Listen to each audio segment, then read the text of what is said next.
They tried to silence him. They called CAF to get him fired. But you cannot suppress the truth. Welcome back to Free Kick Niger TV. In this explosive episode, we are diving into a viral revelation from the former Super Eagles captain and coach, Sunday Oliseh. He is breaking his silence on the real reasons Nigeria failed to conquer AFCON 2025. And it's not what the NFF wants you to hear. From the intellectual derangement plaguing our analysis to the toxic Osimhen effect that demoralized stars like Ademola Lookman, Oliseh exposes the hypocrisy and the celebration of mediocrity that is killing our game. This is a masterclass in honesty from a true legend. You do not want to miss his breakdown of the bronze trap and the World Cup reality check. Let's get into it.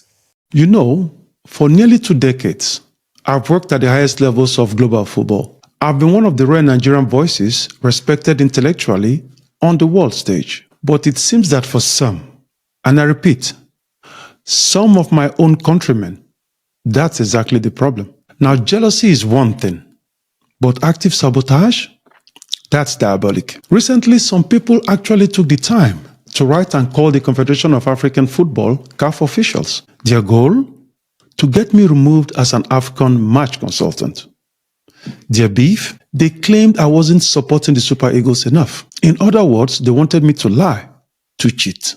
They expected me to tell a global audience across over 170 nations that the Super Eagles were soaring against Tanzania, even when the reality on the pitch was the opposite. But as a professional, my loyalty is to the truth and the game, not to a false narrative. I am still puzzled, truly, at how any sane person could have the audacity to dispute my love for my country or my desire for the Super Eagles to succeed, simply because they didn't like my objective analysis. To suggest that being an honest professional is a sign of disloyalty, it makes me wonder if these people have lost all touch with reality. We are witnessing a kind of intellectual derangement where truth is treated as an enemy. When you reach a point where you attack a man for simply doing his job with integrity, you aren't just being patriotic, you are being irrational. It is a mental state that chooses delusion over progress. And that is a very dangerous place for our football to be. Do you know what CAF's response was? They didn't just keep me on. They asked me to analyze and commentate the semi-final and the final. Now here is the irony. One of the very people who complained, one of the loudest voices trying to get me sacked, sent his grandson to contact me in Morocco. The boy is studying right here in Morocco. He sent me a WhatsApp message asking to meet, asking for my help. As you can imagine, I haven't replied. Not because of the boy, but because of the insanity. How can you try to destroy a man's career in the morning and then send your family to ask for his favors in the evening? The hypocrisy is deafening. But here is the ultimate proof that merit always outlast malice. In spite of all their desperate efforts to thwart my progress and silence my voice, it was an absolute honor to be invited by CAF to handle the 2027 AFCON preliminary round draws just last week. While they were busy writing and making phone calls to tear me down, the leaders of African football were entrusting me with the future of the continent's competitions. But let's be honest, these attacks aren't new. Since 2001, a specific set of people have made a career out of attacking the Oliseh brand. For years, I've ignored them. Why? Because you don't stop to argue with the naked man shouting at shadows on the street. My dear mother, in her wisdom from Delta State, always taught us to be modest. But I have realized that in our football today, some people mistake modesty for stupidity. They even dare to ask, what has Oliseh really ever achieved? Well, there is a proverb in my mother's village, and when translated, it goes like this. It is the question, what have you ever done for me, that provokes the response, I have done this, that, and those for you. I joined the Super Eagles in 1993.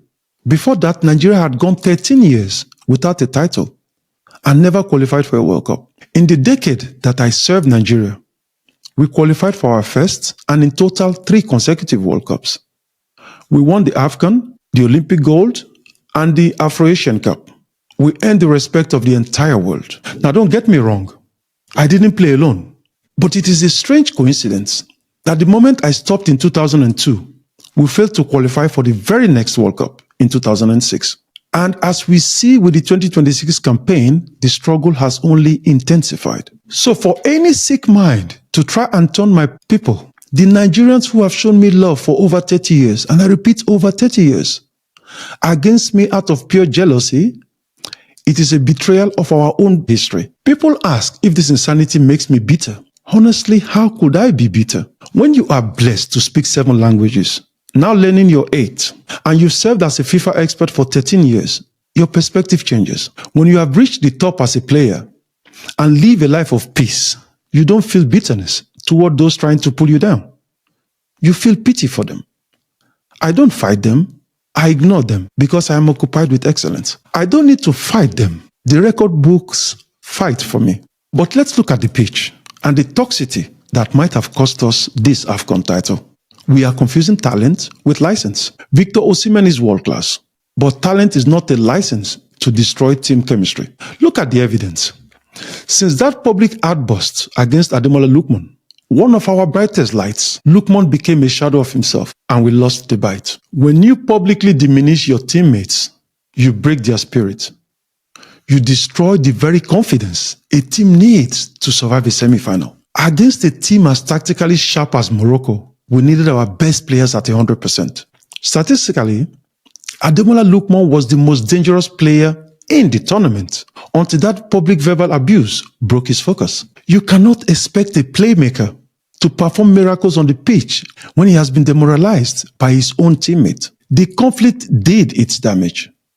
We didn't just lose a game, we lost the psychological edge we needed to win. What is worse, and frankly, what is most dangerous for our football, is the fan culture that now tolerates this. We have reached a point where anybody who dares to point out the truth is immediately attacked or threatened online by a mob of followers. We are breeding a culture of entitlement where the player is treated as a god and the nation is treated as an afterthought. When did it become a crime to demand discipline? Scoring goals for Nigeria doesn't give you a license to disrespect certified legends like Finidi George or Victor Ikpeba.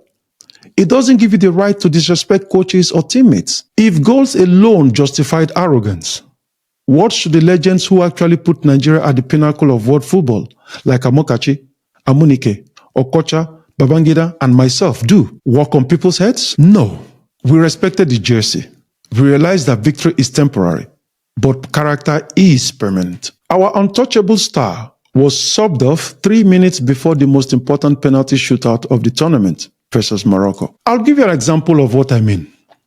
Before the final in Rabat, a video went viral of the Super Eagles celebrating widely for winning 3rd place against Egypt. In the media tribune where I sat, I watched as African and European pundits mocked us. They couldn't believe it. There was a time when the Super Eagles shed tears at 2nd place, because to us, anything but the trophy was a failure. Celebrating 3rd place builds a culture of mediocrity.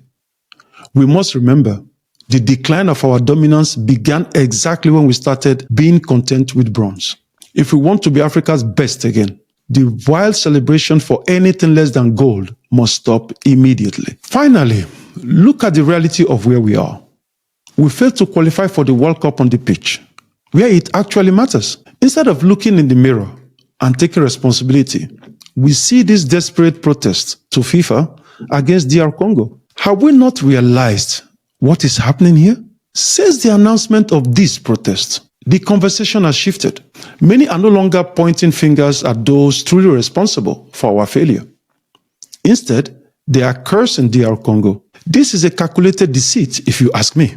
Democratic Republic of Congo used these same players against Cameroon before playing us, and they used them right here in the AFCON without any issues. This protest is solely aimed at creating a false narrative that we were robbed. We are trying to qualify through an office instead of through goals, tactics, and hard work. My colleagues and I have been owed for services rendered for years and stayed silent for years. But I won't stay silent about the downfall of our football. We need to get back to being respected, not just a cautionary tale. Many people ask me how I handle the lies and the sabotage. My answer is simple. In Abavo Delta State, our elders have a saying: the person who tries to stop a moving train is only looking for a way to be crushed. You can try to sabotage my name or block my path, but you cannot stop what God has already set in motion. My records are in the history books, and my work is visible on the global stage. You are shouting at a train that has already left the station.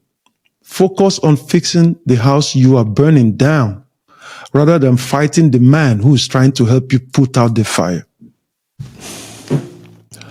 I didn't speak during the tournament because I didn't want to be a distraction. I let the football do the talking. But now that the trophy has been decided, it's time for the truth. If we don't fix the discipline and the administration, there won't be a Super Eagles left to support. I am Sunday Oliseh, and I am a very proud Nigerian. God bless Nigeria.